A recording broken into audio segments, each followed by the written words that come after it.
And hello, everybody. Welcome to a new episode of Hollow Theater. I am back after a week break. For those who didn't see last week's episode, Jared Napolitano came on and graciously took over hosting duties.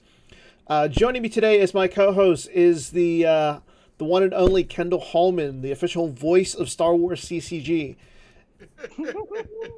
And we are. I didn't realize JNAP did last week's episode. I should have watched.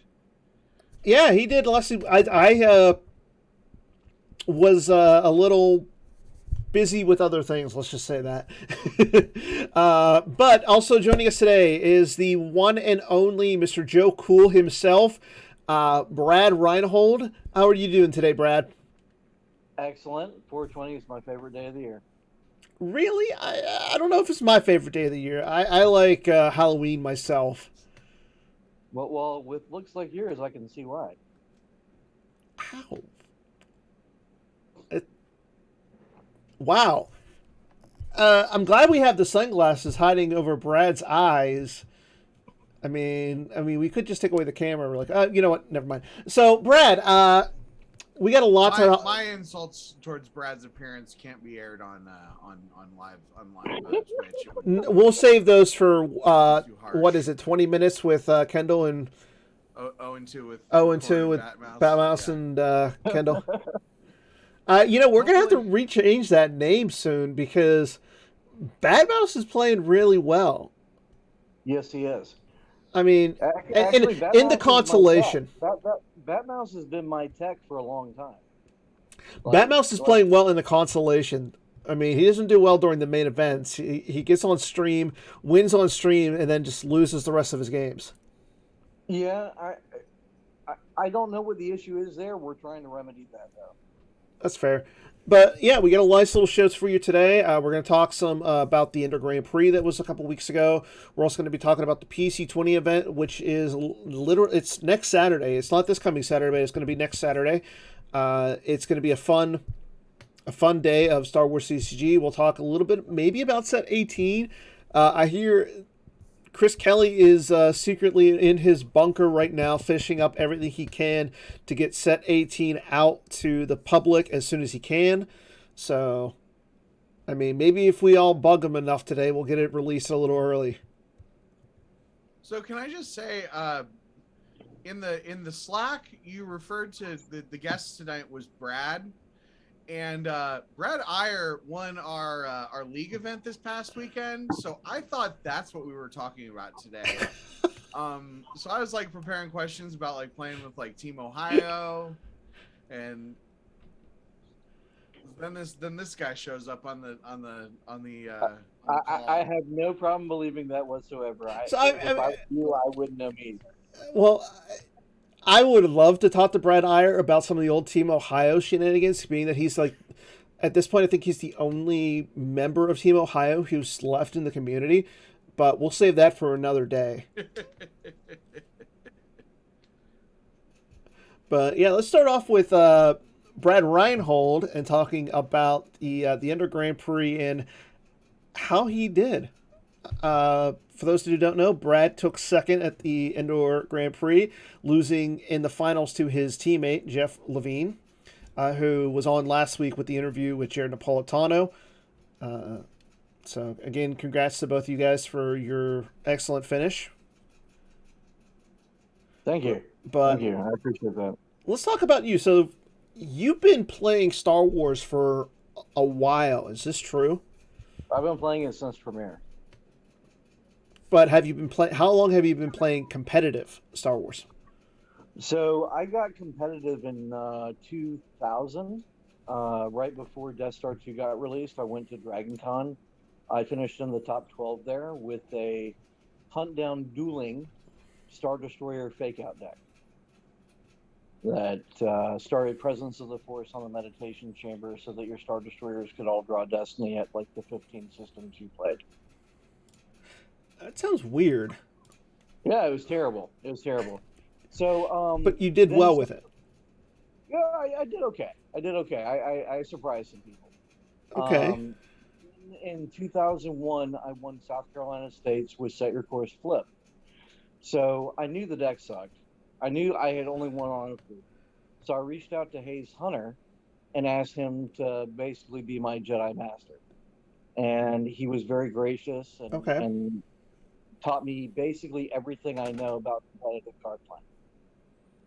Okay. So it's so in 2001 you made a top 8 at Worlds. Uh, let's go back and do you remember like anything from that like Oh yeah, 21 years ago? yeah. I remember every game from that day. I remember being the only 10 pointer with over 150 differential. I don't know if that means anything anymore. I forget like what differential is. That um, means I had to win games by 30 plus all the time. was that so 2000 in 2001 was the year that Decipher did not sponsor it, right? It was sponsored by Deck Tech. Yes, that's correct, and that's what eventually led to the PC. But I had already qualified, and we wanted to do something. We didn't want to let the terrorists win. That was our logic back then. Mm-hmm. And so we decided to go to Norfolk, Virginia, and it was beautiful there. Had a great time. Alan Sagan, if you're out there still, you should come back to the game because we loved that game together. Now, And but that was the one deck that I'm maybe known for. I'm in some circles. which one? Was my light side combat pod racing shield buster. Okay. That has been seeing a lot of play online lately with the Decipher cards only feature. So you made the top 8 in 2001. Who did you lose to? My only loss with Lightside was to Bastion. Was that in? Bastion is actually the only sanctioned player that I have one game at least with that I do not have at least one sanctioned win over. Okay. And are you going to be going to like Euros this year for the European Championship to try and get a win over Bastion, or are you going to Oh, wait till next year? I'm a poor college student. I don't have the kind of money to go do that on a whim, unfortunately.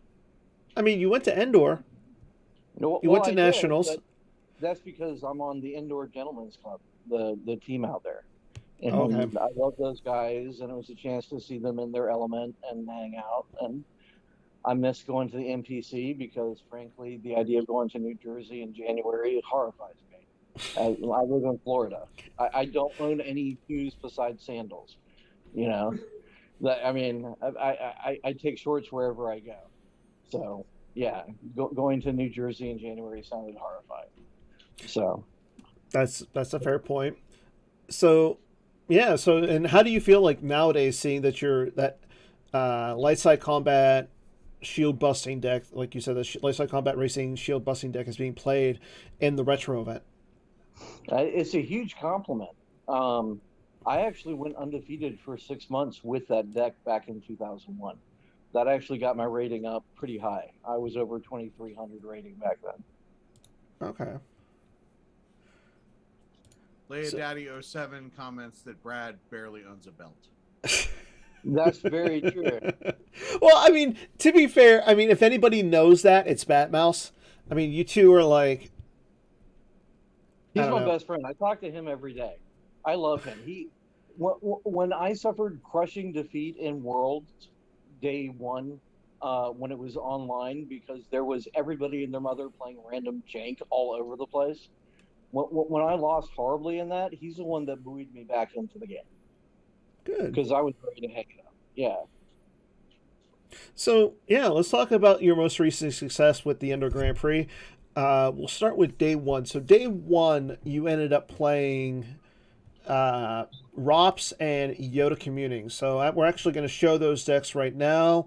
Let's show the ROPS first, and let's talk a little bit about that one. So, the ROPS. So 90% of the credit on that deck goes to Matthew Harrison Trainer. I Mm-hmm. had been playing props, and my build was very similar to his, but he did a lot of the hard work on the actual deck, and he showed me that it was possible to play that and do really well.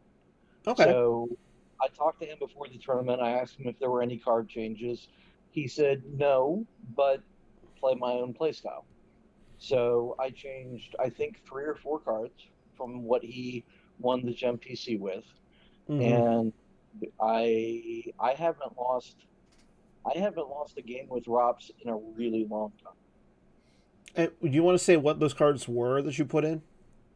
So Stormtrooper Garrison, Okay. because going to opponent sites and playing the same way that No Idea tries to play against most dark side decks was the strategy I went for. Okay. That's how I beat Joe with Robs on day one. And we'll talk a Uh, little bit about that in a second. okay. The other card was Dioxys. Dioxys was actually my playtest partner here in Orlando's idea. And with if you do it in battle, you can redraw the destiny, so you have a higher likelihood to cancel the Jedi's game text if you have Imperial Enforcement on table. Okay. So sometimes you're going to exclude two Jedi's, but it's really there to cancel their immunity, so that they can't just get Yoda in front of you and say go. I was going to say, just make sure you don't use that against Mace Windu with Jedi business on the table. Yeah, exactly. That was somebody did that to me actually. I was going to say, it sounds like Matt Thornton. Clay did that to me. Or was it Clay? Because Clay did that to me on stream, and I was just like, Oh, grab that's that. right. It does nothing. I just don't get a swing twice. Oh, okay. I'm told in the chat to shut up. Yeah. Sorry. Go ahead. No, I was told to shut up by Clay in the chat, mentioning okay. that. So yeah, it was Clay who had it happen to him. But Yeah. hey, you remember your mistakes more you do than your wins. So Yes, I do. so I don't think Clay is ever going to have to worry about playing Deoxys against Mace with Jedi business on the table. So Gray Chevy Van asks, doesn't Deoxys only work at interior sites? No, I just pulled up the card.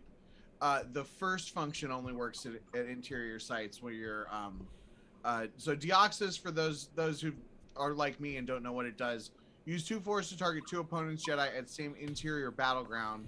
Targets may not participate in battle for remainder of turn. Period. Full stop. Or target opponent's Jedi, draw Destiny if Destiny above 2. Target's game text is canceled for a remainder of turn. So Brad was saying he mainly uses that secondary function. Yes. Of canceling. That like maybe 1 out of 100 games you'll exclude 2 guys, and if you do, it'll probably be either against Watch Your Step or Yoda Communing, because all the battlegrounds that Yoda Communing likes to play are interior, and they do like to put 2 Jedis at those. That makes sense. Okay, and then for light side, you went with Yoda Communing. Again, I just brought it up on the screen for everybody. So let's talk a little bit about this one. So right off the bat, I'm seeing a lot of like really good cards that you didn't share with a lot of people. Daughter of Skywalker. I like that. A card that hasn't seen a lot of play recently, but Obi-Wan in Radiant 7. Why that in particular? Because cloaking Maul is a bad thing. Like, I want to punish them for coming to space at all. The deck can't play. The deck has to play Jedi Masters, right? So it can't play any other Obi-Wans, right? Correct. That's Okay. the only Obi-Wan you can play, and it's a fantastic card that you can pull with the card that pulls all of the many effects that you need to win the game. Mm-hmm. Then you've got... So, in working through a lot of different games and playtesting, I noticed that the grindier I made my decks, the better I did. If I just ignored my opponent and set out to just play a very grindy game, I would win 9 times out of 10. That when your deck is geared specifically with cards like What Chance Do They Have, and Menace Fades, and Projection of a Skywalker, and like Loop Retrieving in Space, when your deck is designed to do that, you automatically beat 9 times out of 10 anybody who's just happening to do that. So you're saying that in a game called Star Wars, you don't want to fight. That's how you win. In a game called Star Wars, you want to fight as little as possible, because that's when usually the bad shit happens. So it's interesting because we know you recently, you're more of like a hunt down and a lightsaber kind of a player. So to see you play more of a grindy type of game. What made the decision to do that? That was 100% Batmouse. His game theory is spot on. His game theory was grindy is better. Grindy is better. And I looked at all the decks that were doing really well, like No Idea and Robs, Shadow Collective, and Agents of the Black Sun, and they're all super grindy. They're all super grindy. They have nothing but direct damage and damage reduction. That's all they do. So, if it worked for you, so if Batmouse's game theory worked for you, why didn't it work for him? I'm not sure on that. I think we have different card selection and different deck selection. Okay. And that's a personal preference. I'm never going to tell him what to play, and he's never going to tell me what to play. We're just going to try to make whatever deck we decide to play the best we can. Okay. Sorry, I got to dig into Batmouse a little bit. It's so much fun. But yeah, let's talk about let's talk about your day one. So for right off the bat, like just by your schedule's on the screen is for everybody to see.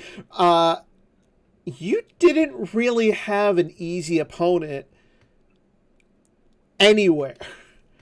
No. I mean, round 5 and 6, those I would call easy. I mean, that just, I mean, like I said, first off, you went game 1, Justin Miyashiro. Joel Olsen didn't even top 8 the NPC. Like, he's got a point. Jolson did not top the top 8 the PC. He wasn't even top 16. I thought Joe was in the COVID card. He was. That's the joke. Yes. Oh, okay. Yeah. So round 1, you played against Justin Miyashiro. Let's talk about that one. Did you play light side or dark side? I played light side. Okay, so you were playing your Yoda communing. He was playing. He was playing Shadow Collective.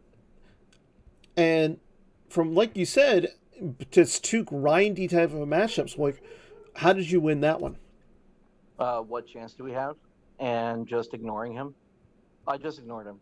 Like, I think we fought twice. Did he have any space? No. Okay.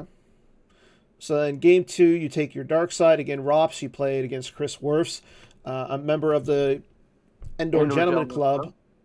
And I'm assuming he knew the list. Like, what? He did not know my list. I knew his list. Oh, wow. That's kind of dirty. So you bringing up what chance do we have for viewers who are like me and don't know what that card does? It's the light side version of Decree. Deploy on table whenever you lose force except from a force train or your card during opponent's control phase. Unless opponent occupies more battlegrounds than you, reduce loss to a minimum of 1 by the number of battlegrounds you occupy. So that's Decree, right? Yeah, it's just Decree. Okay. Except it doesn't let you draw a battle disc by placing itself out of play. Sorry, proceed. I'll keep interrupting when you. Oh, you're good, Kendall. I like this. You're doing great. Okay. Then you played against Clay Aiken. Yep. You played your Yoda communing against Clay Aiken, the runner-up for season 2 of American Idol. I didn't know he played Star Wars cards. He does, and he's a Raiders fan of all things. Clay Atkin. Sorry, Clay. So you played Clay. He's almost did it again. Clay Atkin. Your Yoda commuting versus his Robs. So again, a matchup that you kind of know, considering you're playing Rops. So again, it just seems like you're running into a lot of grindy types of decks. Yeah. So my game plan was right on point. And then you had the pleasure of playing against Kuhn, who came over from Europe along with Eric to visit Gosei. So, how was that match? So Kuhn was a very slow player, and I had to hustle him a lot. That's why when we were paired up in the last round, and I knew it was a win and end for him, and I had already qualified for day 2, I just scooped him because I had to hustle him repeatedly in that game, And I felt bad about that because that's not the kind of player I want to be. But like those are very grindy decks when he's playing OA against me. And Yeah. yeah, I just like he was stalling deliberately, I thought maybe, but I can't tell what somebody's in somebody's head, so I can't say that. But I had to hustle him. Let's just put it that way. Okay. And you said like the matchup is OA versus Rops. Now that's a matchup that I want to say favors the Rops player. Oh, it does, 100%. And Unless they get a beat down on you, they don't have much of a chance. okay. And then in 5 and 6, you had the pleasure, probably like you said, what Kendall said, the easiest matchup of your day. You played against Joe Olson in round 5. That was your. That was my one light loss on day 1. So it was Yoda commuting versus His Shadow Collective. Oh, no, that couldn't have been your your only light loss. Yeah, well, I scooped the last game. I didn't actually play. Okay. So Yoda commuting versus Yoda commuting versus Shadow Collective, and he got me with the weapon love. I had just bought that shield from Brian Fred, and I was going, you know what? This would really blow me out right now. I should play this shield. But wait, he's Joe Olson. Of course, he's not going to play that card. Boom. Blew me out. You know, I'm going to say this: those Team 5 members, they like to play one copy of each blowout card. Like I know Hayes said he was playing, and like all of them played Shadow Collector from what I understood. Yeah. And they were all playing one copy of the blowout card. Like Hayes had like a Ellis Hellrot in his decks. I know another player had Always Thinking with Their Stomach. Yeah. Like, who's going to be ready for that card? It's really smart. It's really smart because like you'll never see all the different tricks coming from all the different players. Yeah. And if you play in succession, you're going to get boned. So exactly. That's brilliant tactician. That's brilliant. I love it. I love it. Okay, and then round 6, you had the pleasure of playing Joe again. Yes. So what happened there?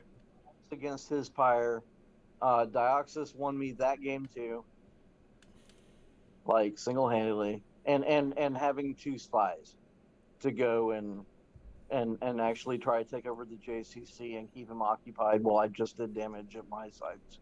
Okay. So.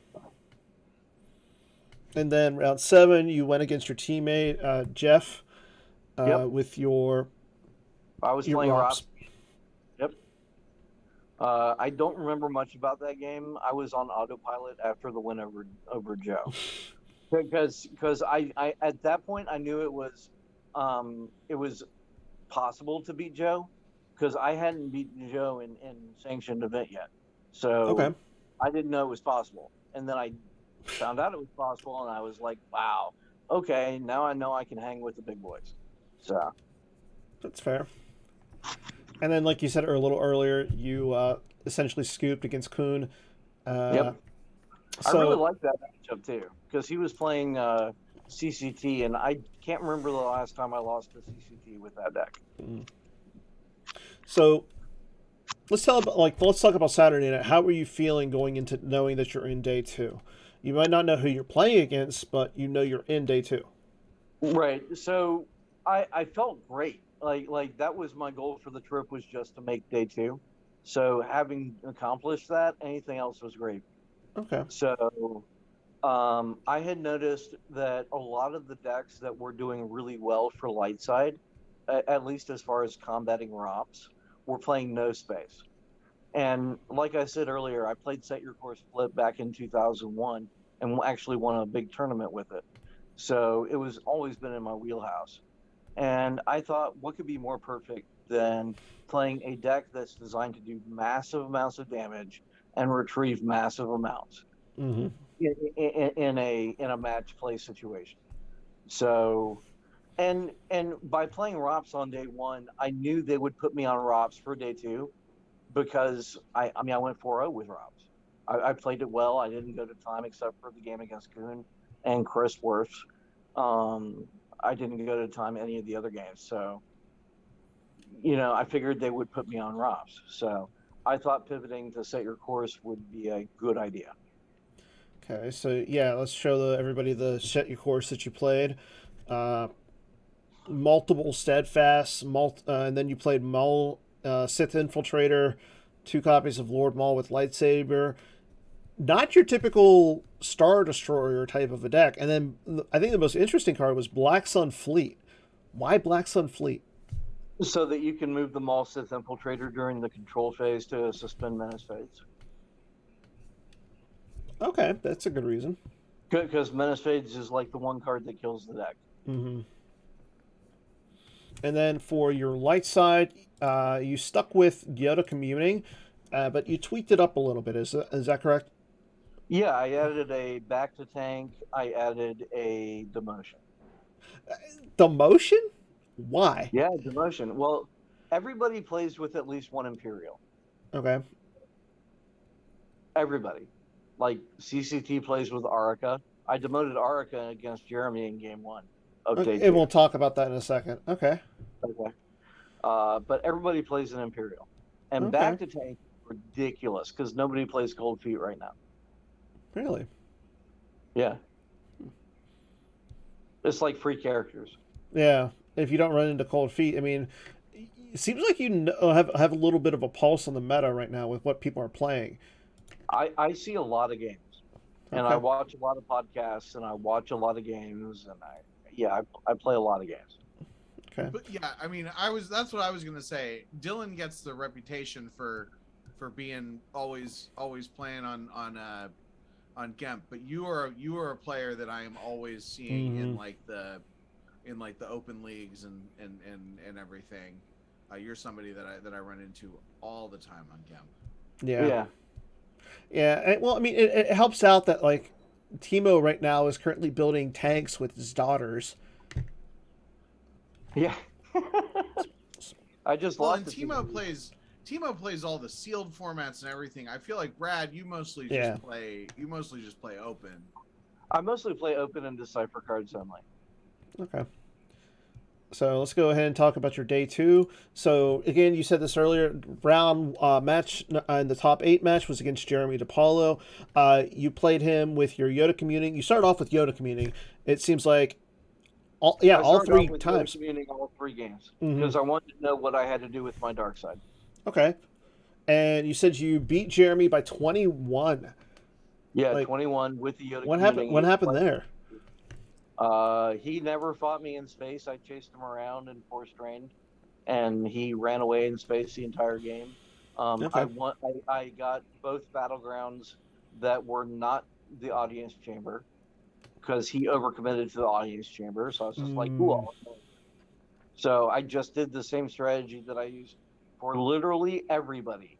Ignore you, ignore you, ignore you. That's an interesting strategy. I mean, is that how you are in life too? No, I always say that. Okay. So then you won by 21. What happened in game 2 with your course? He scooped.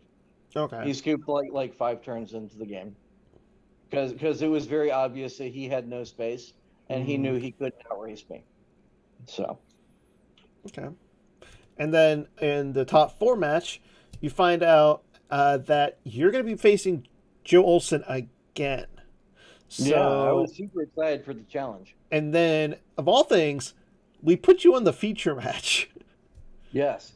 Let's talk let's talk about that one. So that was super fun. So you started off with Yoda Commuting versus his ROPS. Go ahead and talk about that game. His ROPS was amazing.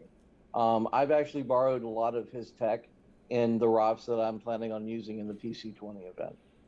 So what happened in that game? I think I got super unlucky in a couple of fights, and probably not playing it as well as I could have. I didn't get a lot of sleep before that day, and that was probably the worst day of my play. And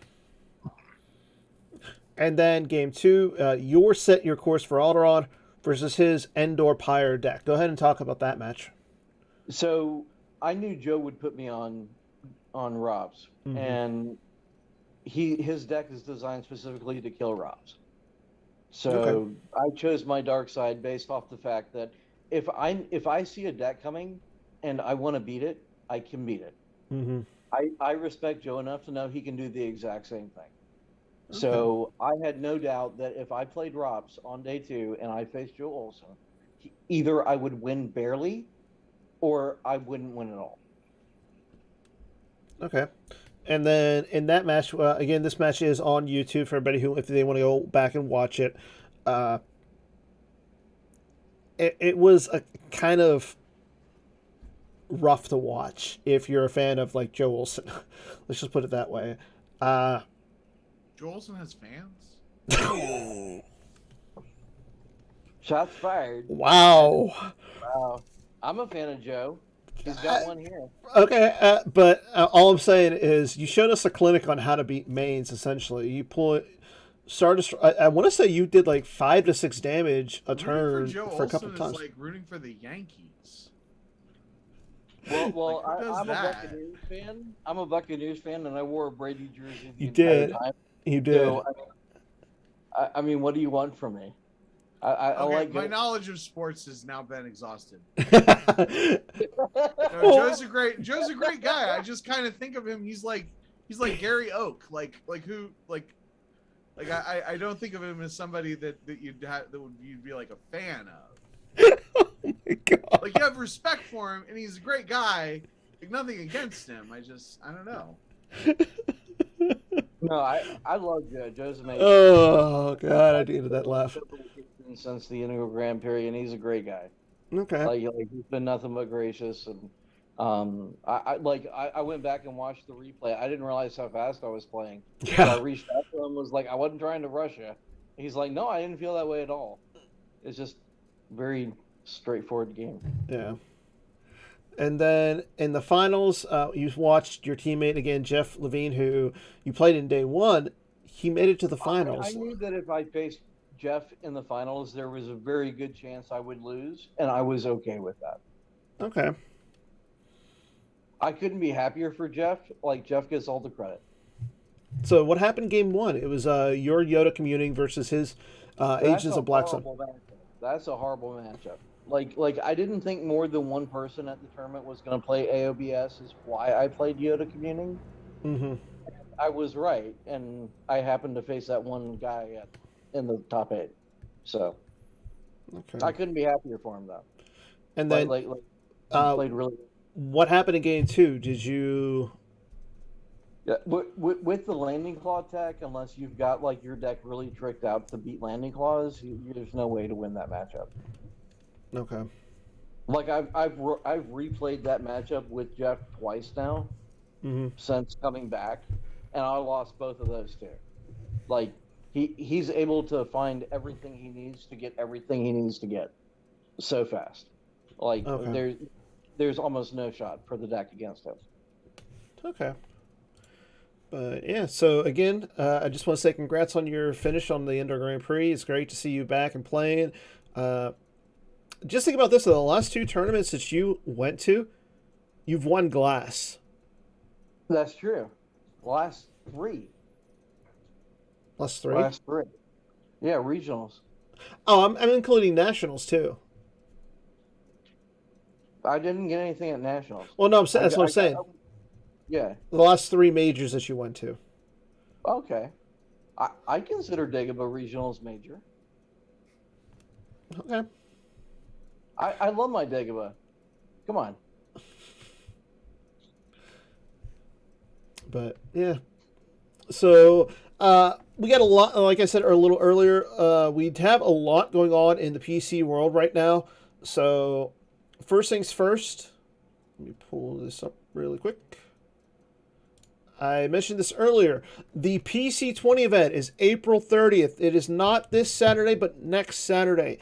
This is a 2-heat event where you can either play 6 games in the morning or in the afternoon, essentially. And yeah, it's just constructed. The winner from each group will face each other and determine the winner. Pre-registration lasts until April 27th, and to enter it's only $5.20. That's it, $5.20. There's a lot of good prizes going to be giving out on this, including a cash prize for first. Second place, even second place in the groups are going to get a prize. Third and fourth will get a prize.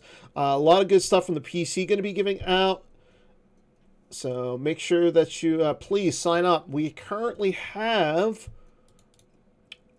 as of right now, 30 people signed up, unless I don't think Chris Goglin has updated it recently. But the last time he has updated, we have 30 people signed up for the event.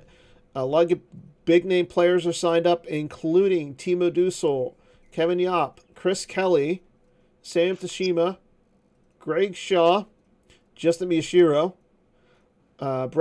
Brian Fred, Joe Olson, Matt Sperling. So make sure you sign up. It's going to be a fun little day of Star Wars CCG.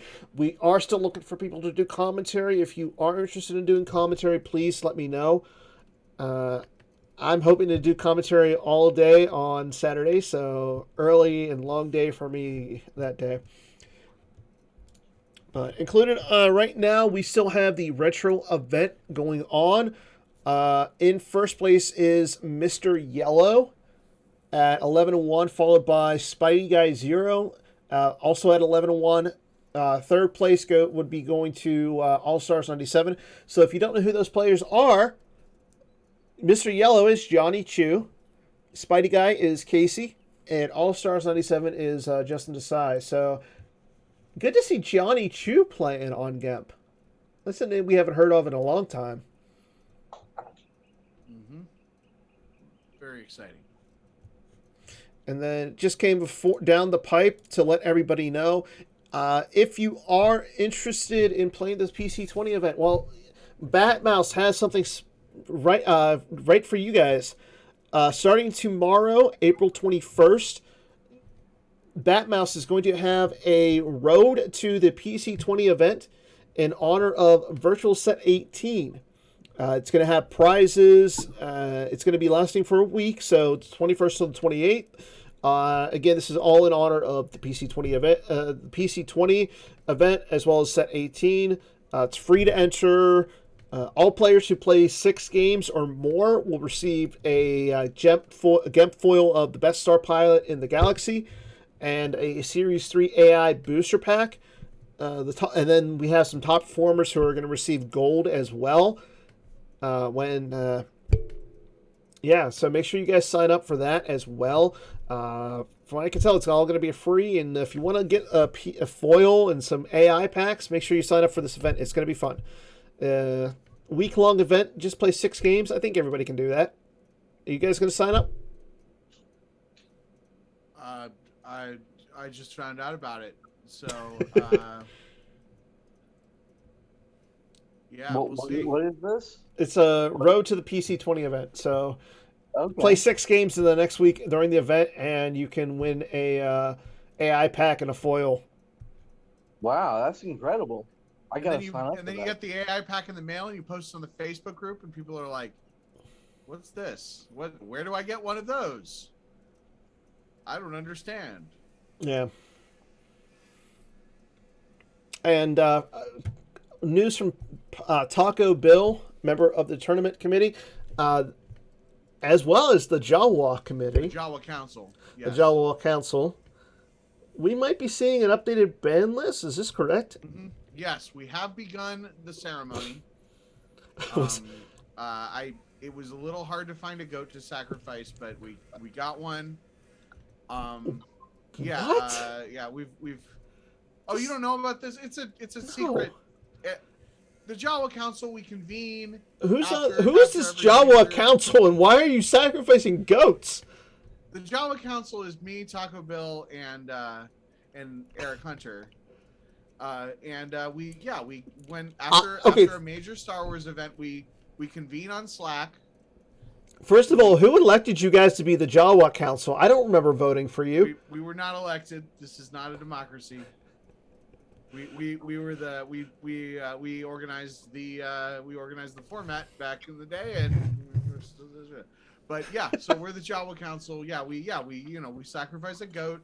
There's like there's like a steeple that has like some steam that comes out of it. That signifies when we've got a new ban list. I can't get into too many details because it is a secret society, but I'm surprised you don't have a flag that pops up just that has the word Utini on it. but yeah, we're working on a new ban list. Actually, Taco Bill presented. I can't say any specifics, Come on. but Yes, Taco you Bill's can. presented a list Okay. that was really interesting. Kendall, you're on the council. Who's going to punish you if you're saying something? Well, yeah, I'm not. You know, it's don't Come wanna, on, don't wanna, give us a taste. no. Give the fans a taste. Okay. I'd say it's probably likely that there will be dark side cards banned and no light side cards. That's a cop out, and you know I'll tell you. I mean, we're not far enough in the deliberation process. Okay. Give anything definite. I will say that like at least from my perspective, and I think Bill's perspective as well. Our goal this time around is rather than like trying to come out with a Jawa format that is like a fixed, like a fixed open format. Okay. We just want to get rid of the decks we're tired of seeing, which is really what Jawa is all about. And so there's a good so there's a list that Bill proposed that I like that is a little bit more extensive than what some of our past lists have been. I'll give you that. I'll give you that much. That's fair. Is it going to ban Senate? Because according to your marketing advocate, Jared Napolitano, there's been way too much Senate being played on GEMP right now. Well, that's partly because Anthony and I tag teamed him earlier today.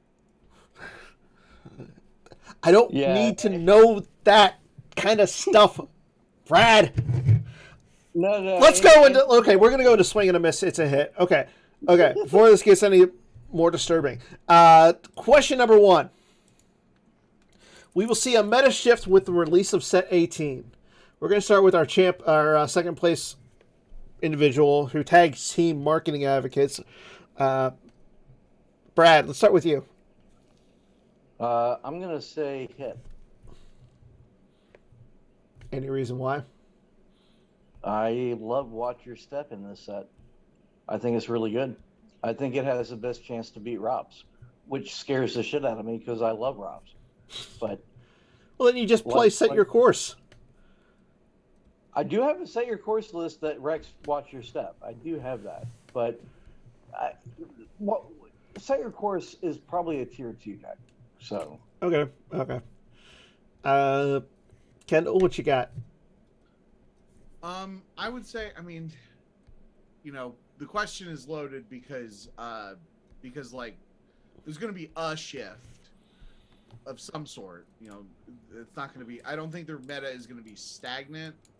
But I am going to say I'm going to go ahead and say swing and a miss in the sense that I don't think this is going to have as much an impact as some sets. I think that I actually think that the Watch Your Step help is like it's going to make it move it from tier 4 to tier 3. And some of the other helpers will change what some of the lists look like, but I don't see a new tier 1 deck or an established deck that's tier 2 that's going to be pushed to tier 0.5. Okay. I think with just some. It's a very, and it's also the set is also we cut the segment where we talk about V18, but I will say that the set seems very nuts and bolts, kind of bottom up as opposed to top down. So it's kind of hard for me to say, to make like big sweeping things because there's a lot of, just like this card goes into a lot of decks, but isn't necessarily going to be all or nothing. There's that. There's a couple of. I think there's like the combo interrupts and stuff that just. I don't know. Nothing jumped out at me. There's not like a. Even though Corrin, I like Corrin being able to be played in Watch Your Step. I hate that he's a smuggler because he's not a smuggler. But but I understand why that would mechanically be a thing. But I don't think that's going to be. I don't think that's going to be enough. I think we need make Corrin a smuggler. Then in set 19, give us a new Corrin.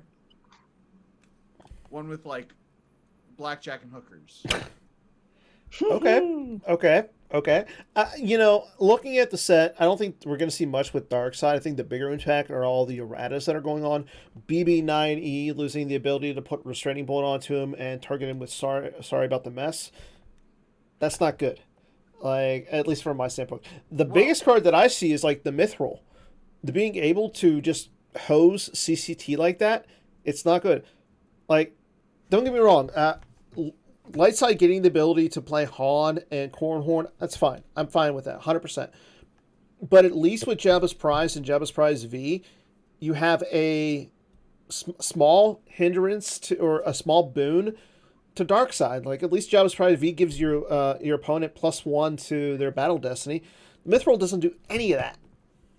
And they lose the ability to play Stunning Leader? Come on. Well, yeah, but they got a replacement card that's better Stunning Leader. I don't think it is. It's only once per game. I don't know if it's better, but that's free. what you need it for. It's free, and it has no canceller. What more could you ask it's for? It's once per game, and Fett has to be holding the cap. That's the bigger issue. You only use Stunning Leader at the beginning of the game anyway. That's correct. Because you're going to reinforce the audience chamber. Look, I don't know. I suck at CCT, but even I know that.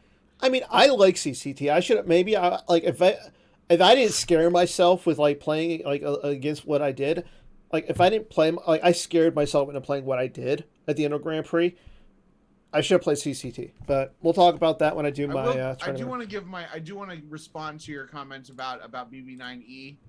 I was playing OA at the this past weekend in the Corellia League, and I definitely wished that we had the new text on BB9E. I think having to be at the same site as Rose and BB8 is a big deal. Yeah, but I think Lightside should be able to get rid of them. No, I disagree. Lightside can't get rid of them if they can't find their card to get rid of them. So the way it works is that you just can't have Rose and BB8 at the same site. You'll lose one or the other. You just pick which one you want to have. Mm-hmm. Okay. This new text is much better for what you're trying to do with OA anyway. Mm-hmm.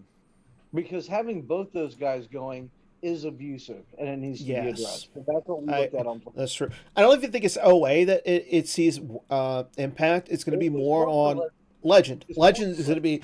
It's going to hurt Legend, and I'm fine against that because Legend should not be stacking guys at one site. Yeah, I agree. Legend should not be able to win by just focusing on one site and one system. Okay. It also hurts. It also hurts 12-card throne room. I'm okay with that. Yeah. That's not a deck. Just because it hurts any deck that is going to do the stack where you have Rose, Jedi Ray, BB-8, and that's one of the things with 12-card throne room.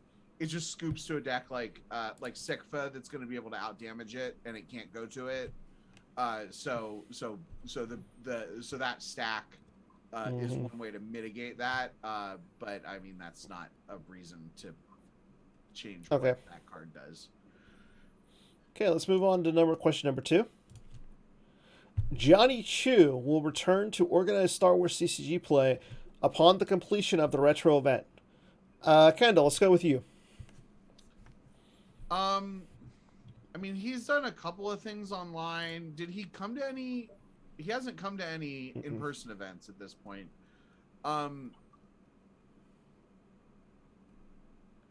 get when I talked to him. I mean, this was over a year ago, but when I interviewed him for the podcast, the sense that I got was that he was open to returning to the game if he liked the meta,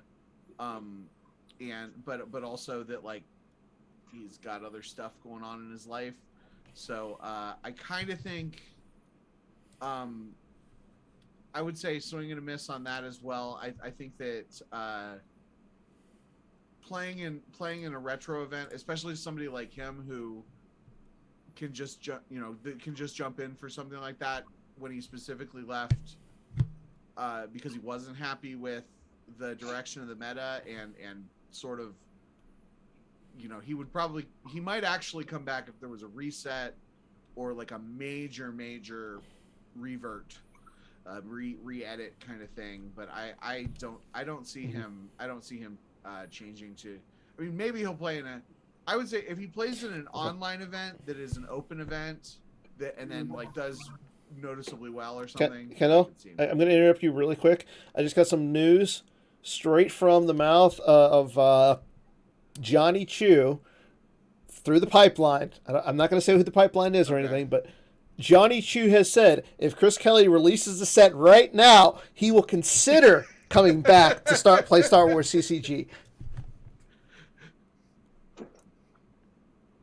He'll give it a thought, is what I hear. If Chris Kelly releases the set right now, he said he'll give it a thought. So come on, Chris, release it. I think you're right. Deep down, my heart says I would love to see him come back. Like I would love to have all those old guys, like everybody who's retired through the years come back, even for just one event. But my head says he's not going to. I feel the same way. Yeah, I feel the same way.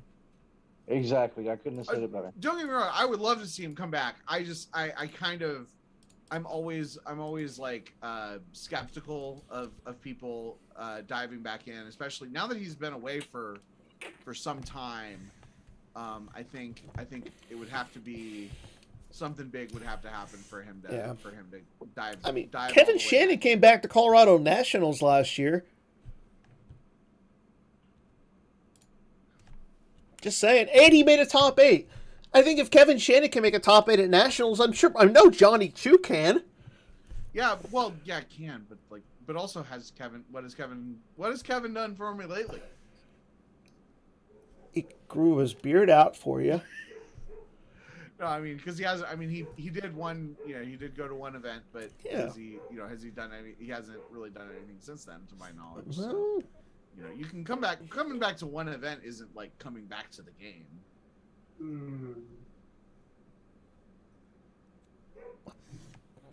You need to like go to at least like travel across the country at least 3 times. That counts.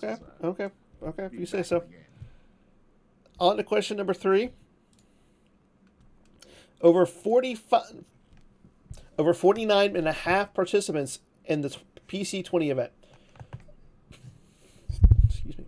Well, I'm playing and I'm going to do really bad, so I'll count as the half. So I'll say it's a hit. Oh, Brad, I was going to say I got you signed up today. Yeah, I agree. I think it'll be a hit. Yeah, Drew Lichtenstein, I know he's going to sign up because he told me he can't do commentary. I'm not playing because I'm going to be doing commentary the entire day, hopefully.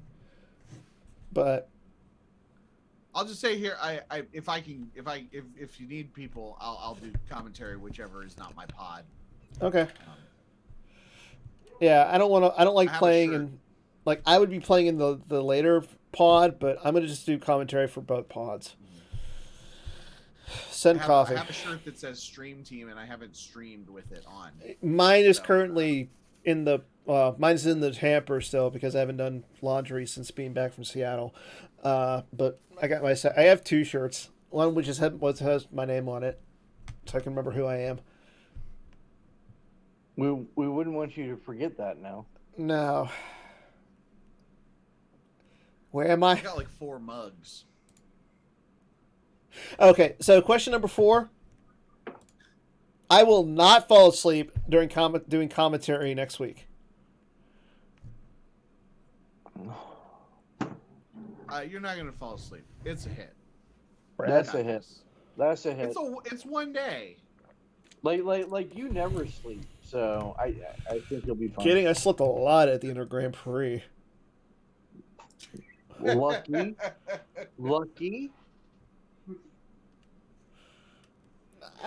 We'll see what happens.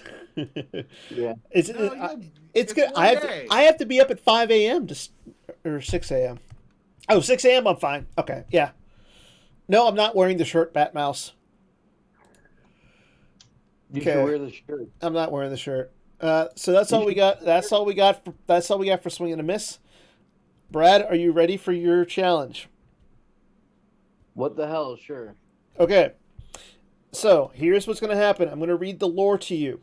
After I'm done reading the lore, you get to just if you want the tell me if you want the set or the type of card. Then you get the option of a phone a friend. You can either take someone from the chat or Kendall. And you can only pick one person from the chat, though. And no cheating, please. This is the honor system. I have no way to see who's in the chat right now with me being on. Oh, yeah, you're on your phone. Yeah. Batmouse is in the chat. Sure, we'll leave it up to Batmouse. Okay. Batmouse, get ready. If you win, you both get a pack of the Hollow Theater Heroes. Sweet. So, he says phone him. You can't. Okay, so again, are you ready for your lore challenge? Hold on just a second. Anthony, get on Discord. You can't. You're on Zoom. No, he can get on Discord and type to me. Oh, no. It has to be in the chat. I will tell you what he says. Oh, you will tell me what he says? Yeah. Oh, okay. That's fine. Okay, are you ready? Yes. Your lore challenge is Logistics Officer for the Avenger, member of the Line Branch of the Imperial Navy. Relays important scanner information to Captain Nita. Fiercely competitive. Do you want the set or the type? Set. Dagobah. Duh. I'll Okay. take it back. Your timer starts now. You have 42 seconds. What does Anthony say? He says, phone me. It will be fine. No. Tell Anthony to type it in. You need to type it in the chat, Batmouse. 30 seconds. Come on, Anthony. He's still not typing anything. Would you like to guess? Would you like to try somebody? He says, Nemeth. We love him. Yeah, I like Nemeth. That's who I was thinking too. I just wanted to hear it from somebody else. Okay, is that your final answer? Yes, it is. Commander Nemeth, it is. All right. I knew it started Way with to an go. N. Is he from Hoth? No, he's from Dagobah. Yeah, he's definitely Dagobah. Yeah, I had to check. Okay, so you both won a pack. How does that mean? Would you say Way that to winning a go. pack? Well, okay, so I got to ask, what was the better highlight? Winning the team tournament against Batmouse, or winning, taking second at the Indoor Grand Prix? Taking second at the Indoor Grand Prix. Okay. I had to beat Joe Olsen to do that. I didn't have to beat Joe Olsen to win the team tournament. That's true. Okay, everybody. Well, again, that's all we have for this week on Hollow Theater. So, again, I want to thank Brad for coming on as our guest, Kendall coming on as our co-host. I want to thank everybody for watching. Again, sign up for the Pc20 event. It's going to be a great day of Star Wars CCG action. Make sure you get ready for the road to the Pc20. Batmouse said he was going to be starting that up very soon. So it's going to go from tomorrow to the 28th, 6 games. You get a prize, and then based on performance, you can also get other prizes as well. Again, next week on Hollow Theater, we'll be talking more about the Pc20 event and looking back at some of the PC, like some of the bigger moments, some of the best, the worst ofs, and everything. And then, we got to celebrate because 20 years of PC. Who would have thought it? So, okay, everybody, until next week, take care, and may the Force be with you.